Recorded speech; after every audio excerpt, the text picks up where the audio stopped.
साल 2021 यानी पिछले साल 29 मार्च की तारीख सभी को याद है। होली का दिन था और उसी दिन मधुबनी के बेनीपट्टी में 5 राजपूतों की हत्या कर दी गई थी। कारण मछली विवाद बताया गया था, यानी मछली मारने को लेकर विवाद खड़ा हुआ और उसके बाद प्रवीण झा और नवीन झा नाम के दो भाई जो रावण सेना चलाते हैं दरभंगा मधुबनी साइड में मिथिलांचल के क्षेत्र में उन्होंने महमदपुर के रहने वाले 5 भाइयों की हत्या कर दी थी। पांचों राजपूत जाति के थे, जिसके बाद जातीय कलेश जो है वो जमकर उठा था। प्रवीण झा की गिरफ्तारी हो गई थी, लेकिन उसके भाई नवीन झा जो है वो फरार चल रहा था। लेकिन अब नवीन झा की भी गिरफ्तारी हो गई है। देखिए, ये एक बड़ी खबर है। जी हां, आपको याद होगा पिछले साल मधुबनी के बेनीपट्टी के महमदपुर गांव का वो हादसा जिसमें 5 लोगों की हत्या कर दी गई थी। तेजस्वी यादव को भी पहुंचना पड़ा था। उस समय तेजस्वी यादव बिहार में नेता प्रतिपक्ष हुआ करते थे। तो प्रवीण झा की गिरफ्तारी हुई थी और भी दर्जनों गिरफ्तारी हुई थी, लेकिन नवीन झा जो है वो फरार चल रहा था। तो नवीन झा की गिरफ्तारी कलकत्ता के हावड़ा के इलाके से हुई है।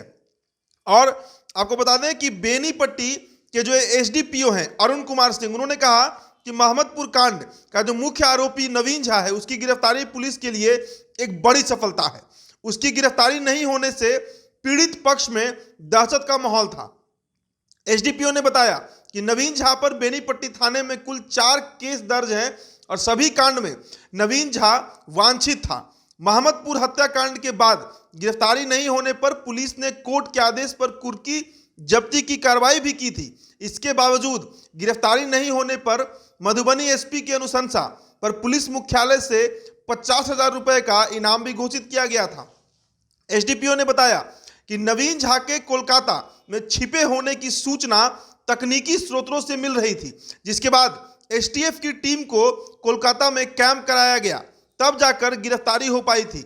महमदपुर हत्याकांड मामले में कुल 39 लोगों के खिलाफ चार्जशीट दर्ज की गई है। इस मामले में अभी भी जो फरार हैं उन्हें भी जल्द ही गिरफ्तारी की जाएगी। तो बेनीपट्टी कांड आपको याद होगा, पिछले साल 29 मार्च की तारीख थी, होली का समय था और उसी समय रावण सेना नाम का एक संगठन चलाने वाले 2 भाई प्रवीण झा और नवीन झा और इनके साथ और भी कई जो झा ब्राह्मण होते हैं, जो खुद को ऐसा उनका कहना है, जिस समय जो खबरें चल रही थी कि वो रावण का वंशज है, रावण भी एक ब्राह्मण थे। और उसके बाद मछली का विवाद खड़ा हुआ और जिसके बाद 5 राजपूतों की हत्या कर दी गई थी।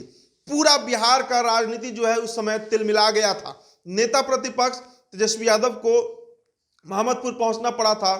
खुद मुख्यमंत्री नीतीश कुमार को भी इसका संज्ञान लेना पड़ा था, लेकिन नवीन झा जो है वो फरार चल रहा था और अब नवीन झा की गिरफ्तारी कलकत्ता के हावड़ा के जजिया इलाके से हो गई है। तो ये एक बड़ी सफलता पुलिस के लिए है। लेकिन करीब 18 महीने 1.5 साल आप कह सकते हैं बीत चुका है, जिसके बाद इनकी गिरफ्तारी हुई है। कुल 39 लोगों के ऊपर प्राथमिकी जो है वो दर्ज की गई है और सिर्फ प्राथमिकी ही नहीं, उनका चार्जशीट भी कर दिया गया है। नवीन झा जिसकी गिरफ्तारी हुई है कलकत्ता से, उसके ऊपर 4 मामले पहले से भी चल रहे थे और जब वो गिरफ्त में नहीं आया तो पुलिस ने बजाबते 50,000 रुपए का एसपी मुख्यालय से ये निकाला गया कि नवीन झा को जो भी पकड़ेगा उसे 50,000 रुपए का इनाम दिया जाएगा।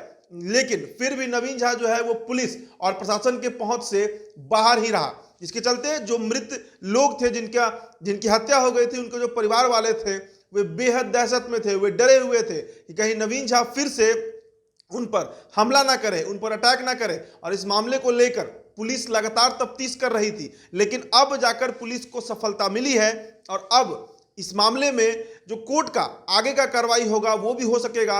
और साथ ही साथ नवीन झा क्या बयान देता है, क्या उसके द्वारा कहा जाता है, ये खबरें भी जो होगी वो आपको हम बताएंगे। आप बने रहिए द बिहार टॉप के साथ। मेरा नाम उदित तारण है। बहुत बहुत शुक्रिया।